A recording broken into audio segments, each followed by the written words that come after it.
42। नंदिनी हक शिवांग। इधर माहिरा मुस्कुरा रही थी कि तभी अमर जी महिमा जी के पास आई और बोले, ये तुम्हारा बेटा पागल हो गया है महिमा, रोको उसे, यहाँ पे बहुत से लोग हैं। तभी महिमा जी ने माहिरा को देख के शिवांग को रोकने का इशारा किया।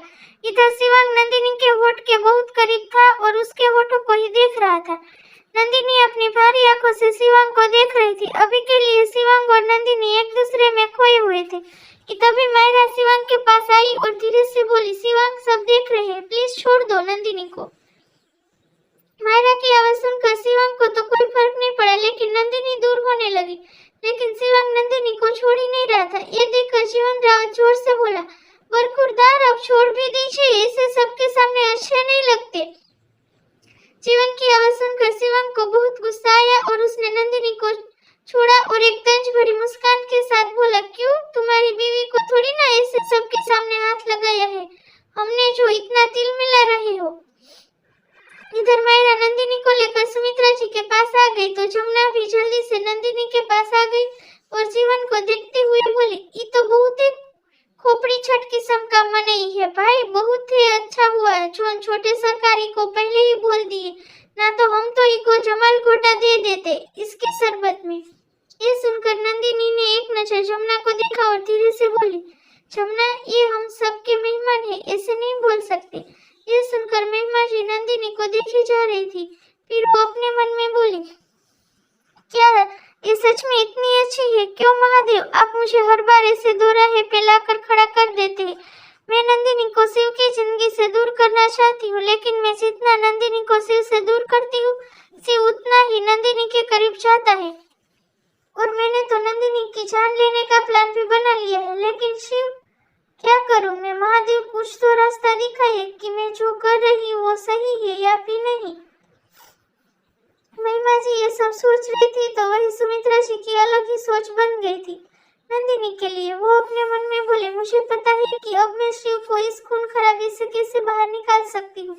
नंदिनी ही शिव के लिए बेस्ट है। अगर नंदिनी को शिव से दूर कर दिया गया तो मेरा बेटा अपनी जान ले लेगा।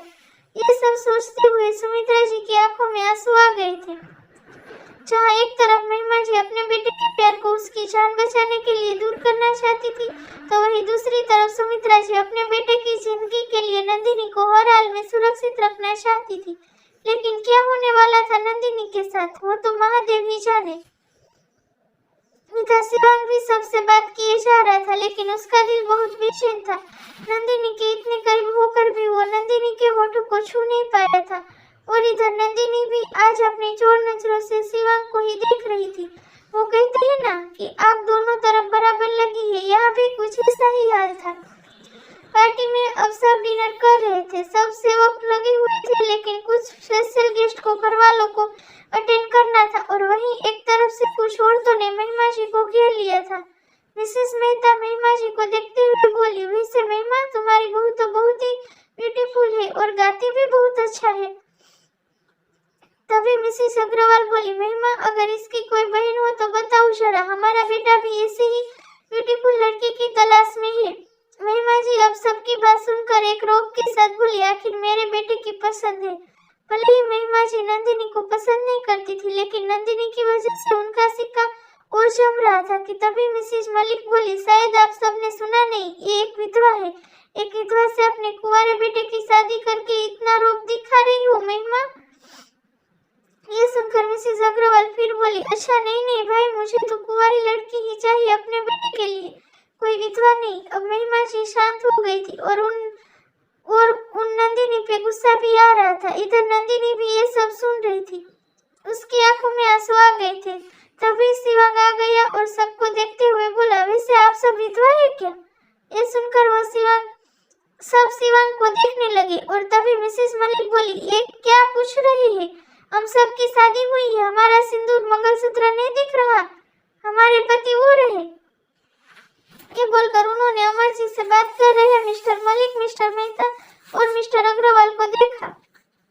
ये देखकर शिवांग गया और नंदिनी का हाथ पकड़ लिया। ये देखकर नंदिनी शॉक्ड हो गई और शिवांग को देखने लगी और शिवांग उसे सबके पास ले आया और फिर सबके सामने नंदिनी को करके बोला, वैसे सिंदूर और मंगलसूत्र तो हमारी पत्नी ने और हम भी तो यही खड़े हैं, तो फिर आप सब कैसे हमारी पत्नी को विधवा बोल सकते हैं?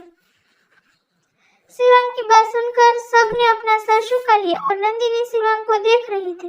इधर कियारा ने अपना ड्रिंक का ग्लास फेंक दिया और अपना दांत पिसते हुए बोली, ये प्लान भी फ्लॉप। तभी मायरा ने जोर से सीटी बजाई और बोली, वेल डन मेरे शेर। नंदिनी वही थी कि तभी ओम भाग के उसके पास आया और उसकी कमर पे अपने हाथ लापता कर बोला, मम्मा ओम ने डिनर कर लिया है अभित के साथ, अब ओम को आपके साथ सोना है। यह सुनकर नंदिनी ने एक नजर शिवांग को देखा तो शिवांग ने नंदिनी को रूम में जाने का इशारा किया। नंदिनी रूम में चली गई। नंदिनी के जाने के बाद शिवांग ने फिर से एक नजर सबको देखा और बोला, आई होप आप सब हमारी बात समझ गए होगी, क्योंकि सबको पता है कि हम बोलते बहुत कम है लेकिन करते बहुत कुछ है। यह सुनकर सबने जल्दी से नजरें झुका ली और फिर सब चले गए। इधर मायरा भी आई और शिवांग को देखकर मुस्कुरा दी और बोली, चलो मैं चलती हूँ, फिर मिलेंगे, और हाँ नंदिनी का ख्याल रखना। ये सुनकर शिवांग बोला, और तुमने डिनर किया? मायरा ने मुस्कुरा के हाँ में सिर हिला दिया और चली गई। इधर नंदिनी ओम को सुला दिया था और आज जो कुछ भी हुआ था उसके बारे में वो सोच रही थी कि तभी जमुना आ गई और नंदिनी के पास बैठकर बोली, हम ये कहने के लिए आए थे कि चलिए डिनर वहाँ कर लीजिए। नंदिनी अपनी सोच में थी। ये देखकर जमुना धीरे से बोली, ये छोटी ठुकराइन का सोचे जा रही है आप? ये सुनकर नंदिनी अपनी सेंस में वापस आई और घबरा के बोली, हाँ कुछ नहीं। जमुना मुस्कुरा के नंदिनी को अपने बाजू से धकेल के बोली, कुछ तो सोच रही है आप? हाँ। ये सुनकर नंदिनी ने एक नजर जमुना को देखा और धीरे से बोली, वो कहाँ है, कब तक रूम में आएंगे? तभी बाजीगर वहाँ पे उड़ते हुए आया और नंदिनी के आसपास मंडराने लगा। बाजीगर को देख के नंदिनी खुश हो गई और उसे पकड़ लिया और धीरे से बोली, आप ले आएंगे उन्हें? बस ये सुनकर बाजीगर उड़ गया। इधर शिवांग राणा जी अखंड और भैरव के साथ बैठा था और कुछ सीक्रेट बात चल रही थी कि तभी बाजीगर उड़ते हुए उसके पास आया। अचानक बाजीगर को देख के शिवांग को अजीब लगा। तभी शिवांग ने अपने हाथ ऊपर किया तो बाजीगर उसके हाथ पे बैठ गया। बाजीगर शिवांग की शर्ट खींच रहा था। यह देखकर अखंड बोला, शिव क्या बोल रहा है? ये सुनकर शिवांग खड़ा हो गया और बोला, रात हो गई है, चलो सो जाते हैं। ये सुनकर अखंड मुस्कुरा दिया और शिवांग के कंधे पे अपनी कोहनी रखकर बोला, चाचा घरवाली ने बुलाया है तो जाएगा क्यों नहीं? ये सुनकर भैरव भी अपनी हंसी कंट्रोल कर रहा था लेकिन कोई भी शिवांग को जाने नहीं दे रहा था। ये देखकर शिवांग इरिटेट होकर बोला, यार जाने देना, आज पहली बार उसने हमें बुलाया है। इतना बोलकर उसने सबको झटक दिया और जल्दी से कमरे की तरफ चला गया। शिवांग के जाने के बाद सब हंसने लगे। इधर शिवांग रूम में आया और दरवाजा लॉक किया और जैसे ही शिवांग रूम की तरफ पलटा, नंदिनी एकदम से उसके गले लग गई और रोने लगी। नंदिनी को ऐसे अपने करीब देखकर शिवांग शॉक्ड हो गया। उसने अपने हाथ ऊपर किए हुए थे और सोच में था कि नंदिनी कैसे उसके करीब आ गई। वो शॉक्ड था इसलिए नंदिनी को पकड़ भी नहीं रहा था और वही नंदिनी अब भी शिवांग को कस के पकड़कर उसके सीने से लगी हुई थी।